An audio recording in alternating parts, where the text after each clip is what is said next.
Evangelio de nuestro Señor Jesucristo según San Mateo. Jesús dijo a los sumos sacerdotes y a los ancianos del pueblo: escuchen esta parábola. Un hombre poseía una tierra y allí plantó una viña, la cercó, cavó un lagar y construyó una torre de vigilancia. Después la arrendó a unos viñadores y se fue al extranjero. Cuando llegó el tiempo de la vendimia, envió a sus servidores a apercibir los frutos. Pero los viñadores se apoderaron de ellos, y a uno lo golpearon, a otro lo mataron, y al tercero lo apedrearon. El propietario volvió a enviar a otros servidores, en mayor número que los primeros, pero los trataron de la misma manera. Finalmente les envió a su propio hijo, pensando: respetarán a mi hijo. Pero al verlo, los viñadores se dijeron: este es el heredero, vamos a matarlo para quedarnos con su herencia. Y apoderándose de él, lo arrojaron fuera de la viña y lo mataron. Cuando vuelva el dueño, ¿qué les parece que hará con aquellos viñadores? Le respondieron: acabará con esos miserables y arrendará la viña a otros, que le entregarán el fruto a su debido tiempo. Jesús agregó: ¿no han leído nunca en las Escrituras: la piedra que los constructores rechazaron ha llegado a ser la piedra angular? Esta es la obra del Señor, admirable a nuestros ojos. Por eso les digo que el reino de Dios les será quitado a ustedes, para ser entregado a un pueblo que le hará producir sus frutos. Los sumos sacerdotes y los fariseos, al oír estas palabras, comprendieron que se refería a ellos. Entonces buscaron el modo de detenerlo, pero temían a la multitud, que lo consideraba un profeta. Palabra del Señor. Hola amigos y amigas, una vez más el Evangelio nos habla de este escenario de los viñedos. Por tercera vez en el Evangelio de Mateo se nos presenta una parábola que tiene que ver con los viñedos, con la viña. Podríamos decir que el horizonte de inspiración es el capítulo 5 del profeta Isaías, en donde en el poema de la viña se habla de Dios como aquel dueño de la viña, de los viñedos. El pueblo de Israel es la viña. El pueblo de Dios tiene conciencia de ser esta viña del Señor. En aquella profecía de Isaías se habla de que este pueblo ha dado frutos agrios. Hay alguna diferencia con esta parábola que acabamos de escuchar. También en aquella ocasión se dice que esta viña será destruida. Israel, una amenaza por no dar frutos buenos. Él esperó ¿qué cosa? De ellos Dios esperó equidad y hay solo efusión de sangre, pero esperó justicia y hay gritos de angustia. Es realmente el horizonte desde el cual podemos mirar esta parábola de hoy, en donde se presenta, al igual que el Salmo 80, Israel como la viña del Señor.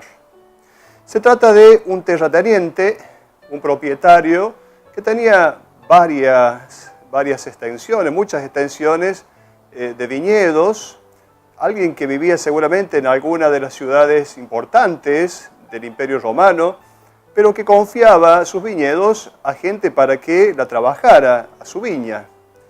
Hace toda una preparación del lugar, pone allí una torre de vigilancia. ¿Qué es esta torre de vigilancia?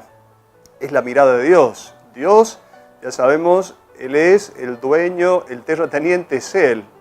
Esta torre de vigilancia es entonces esta mirada materna de Dios. Dios que lo ve todo, pero no al modo de un controlador, sino a la manera de una madre que está atenta a lo que pasa con su hijo.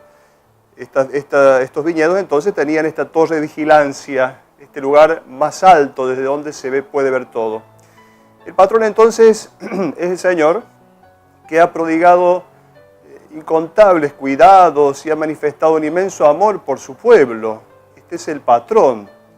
Luego también se dice que hay una cerca, hay una especie de corral para cuidar estos viñedos, para evitar que entraran los asaltantes o los animales peligrosos. ¿Qué es esta cerca? Es la Torá. ¿Qué es la Torá? Es la palabra de Dios.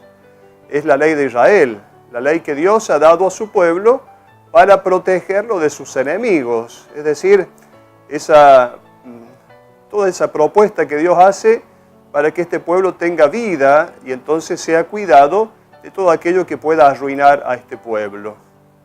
¿Quiénes son estos viñadores? Estos viñadores a los cuales se les confió el cuidado de los viñedos, el trabajo de la viña, representan los jefes, los líderes religiosos y políticos, los capos, diríamos, religiosos del pueblo de Israel. Son los sacerdotes, las autoridades religiosas. Ellos están a cargo de llevar adelante una manera de relacionarse con Dios a través de los sacrificios, de los holocaustos, del incienso, el templo. Todo esto es, diríamos, el aparato religioso que presentan los judíos y las autoridades religiosas. El profeta Isaías en el capítulo 1 va a decir: busquen el derecho, socorran al oprimido, hagan justicia al huérfano, defiendan a la viuda. Eso es lo importante para Dios. Pareciera que estos frutos que ellos pretenden dar, estos frutos que están ligados a lo cultual, no es lo que Dios quiere. Es más aún, es Dios el que rechaza todo esto, porque por un lado ofrecen holocaustos y sacrificios a Dios, y por otro lado no atienden las necesidades de los hermanos. ¿Quiénes son aquellos que son enviados a buscar los frutos? Los profetas que son rechazados. Estos profetas que han estado en el pueblo de Israel, siguen estando en la comunidad cristiana. Estos profetas, ¿qué es lo que hacen? Invitan a una vida mejor. Hoy los profetas invitan a una vida más evangélica. Y ha habido, y gracias a Dios sigue habiendo profetas. Dios ha suscitado profetas, así como en la antigüedad Isaías, Jeremías. Jeremías es el profeta que más se parece a Jesús, podríamos decir.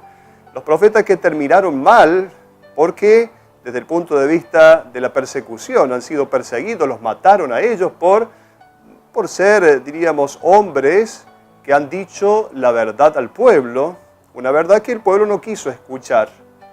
Hoy existen profetas en nuestra patria, en el mundo entero: Monseñor Romero, del Salvador; Enrique Angelelli, nuestro argentino; el de Cámara, un italiano, Tonino Velo. Tantos hombres que han dedicado su vida a una transformación, a una propuesta de cambio.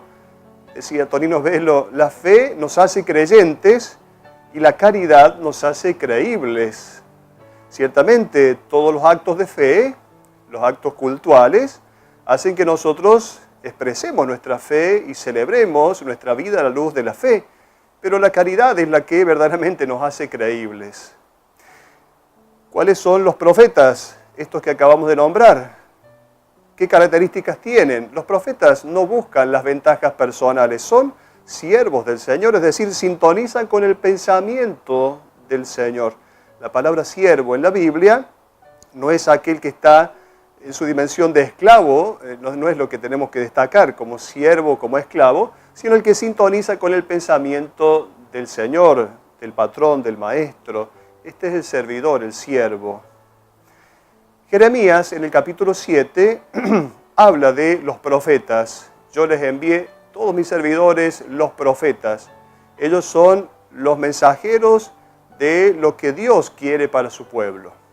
Ahora nos podemos preguntar, ¿por qué estos trabajadores, estos a los cuales se le ha confiado el trabajo de la viña, por qué no quieren entregar los frutos? ¿Qué pasa? ¿Por qué no quieren dar los frutos a aquellos que vienen a recoger estos frutos? Podríamos preguntarnos, ¿puede ser que los viñadores no hayan trabajado demasiado, que hayan estado, diríamos, vagueando, entre comillas, y entonces no dieron frutos, no trabajaron la viña, o no dieron los frutos que se esperaba, dieron frutos malos? Puede ser una posibilidad. Quizá lo más acertado sea pensar que los viñadores quieren quedarse ellos con los frutos. Ellos se sienten como dueños y propietarios, cuando en realidad a ellos se les ha confiado trabajar esta viña, y ellos se sintieron dueños. Los judíos, los religiosos judíos, las autoridades religiosas judías se han apropiado de esta viña se han apropiado y la han trabajado a su manera, no teniendo en cuenta el pensamiento de Dios expresado por los profetas. ¿Cuáles son los frutos que quiere percibir este dueño, este terrateniente? Los frutos que el dueño espera de ellos y que la primera lectura nos permite identificar, se trata de frutos de amor, de justicia, de bien común, frutos que nos hagan pensar en la justicia social, en el bien de los demás. Esos son los frutos que pretende este terrateniente que se identifica con el mismo Dios. Finalmente la parábola presenta que este terrateniente mandó a su propio hijo, diciendo: a mi hijo lo van a respetar. ¿Quién es este hijo? Es el Cordero. Podríamos nosotros pensar que este hijo tendría que haber venido acompañado por una multitud de ejércitos para combatir a estos a los cuales se les había confiado el trabajo de la viña. Pero no vino acompañado, vino solo, no vino a la manera de un lobo, sino a la manera de un cordero manso. Un cordero manso que entregado muere entonces. Este es el Hijo. Este es el Hijo que es expulsado, al cual lo matan, al cual pretenden eliminarlo y realmente lo eliminan. Fuera de la ciudad, fuera de Jerusalén. Este es Jesús. Es el Hijo al cual se lo ha echado afuera, se ha eliminado. Esto que nosotros decimos, podemos interpretarlo pensando: el pueblo de Israel es el pueblo que ha eliminado a Jesús y por lo tanto la viña es confiada a un nuevo pueblo y pensamos nosotros somos ese nuevo pueblo, somos la iglesia, somos herederos de esa viña. Cuidado que esa palabra no se dirige solo a aquellos judíos del tiempo de Jesús. Esta parábola se dirige también a nosotros, pueblo de Dios, nuevo Israel. También a nosotros se nos puede quitar esta viña porque nosotros llevamos adelante un trabajo que no siempre es el que Dios pretende, no es siempre el trabajo que los profetas han venido a decir. No es un trabajo, no siempre respondemos a la voluntad del patrón, no siempre respondemos a la voluntad de este terrateniente. También nosotros echamos al Hijo de Dios, también nosotros expulsamos al Hijo hoy. No solo las autoridades religiosas, no solo quienes servimos en el pueblo de Dios, coordinando los carismas, que somos presbíteros, sacerdotes, obispos, el Papa mismo, también los laicos, movimientos laicales, expresiones laicales.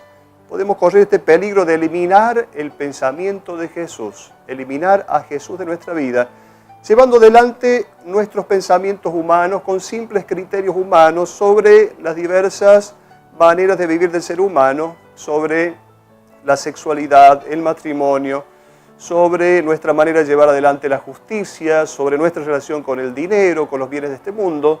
Hacemos la cosa a la manera nuestra, sin tener en cuenta el pensamiento del patrón. Y entonces, ¿qué hacemos aquí? Lo que Nietzsche, y en la época de Nietzsche se hablaba, la muerte de Dios. Dios ha muerto, Dios ha muerto. Declaramos la muerte de Dios. No nos conviene que Dios esté vivo, no nos conviene que Dios exista, no nos conviene que Dios esté marcándonos la cancha, diciéndonos qué está bien y qué está mal. Nosotros hacemos lo que nosotros consideramos mejor.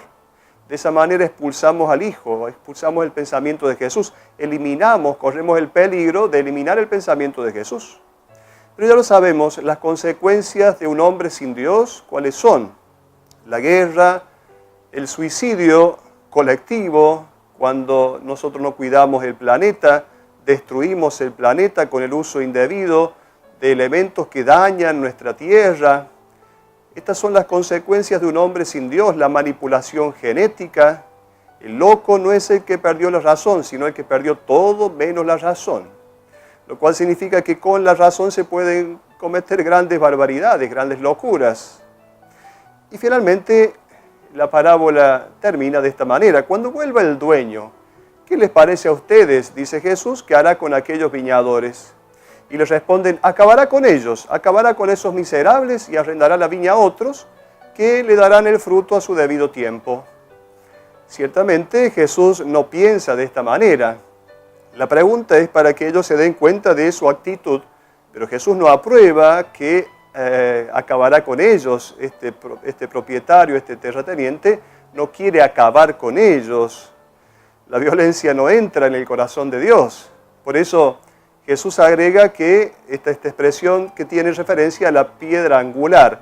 ¿No han leído nunca en la Escritura la piedra que los constructores desecharon, rechazaron? Ha llegado a ser la piedra angular. Esta es la obra del Señor, admirable a nuestros ojos. Hay una palabra de esperanza aquí al final. Aquella piedra rechazada, la piedra angular, sabemos que es una piedra importante, diríamos básica, para sostener un edificio, para sostener una parte de un edificio, se la llama la piedra angular. Esta piedra angular fue rechazada. Este es el hijo que fue eliminado, que pretende ser eliminado. Pero esta piedra angular, rechazada por los hombres, Dios la ha convertido en su obra de arte. Y por eso es un mensaje de esperanza. Podríamos decir que el mayor crimen que los hombres han cometido, Dios lo ha transformado en una obra de arte de amor y de salvación. Hasta la próxima.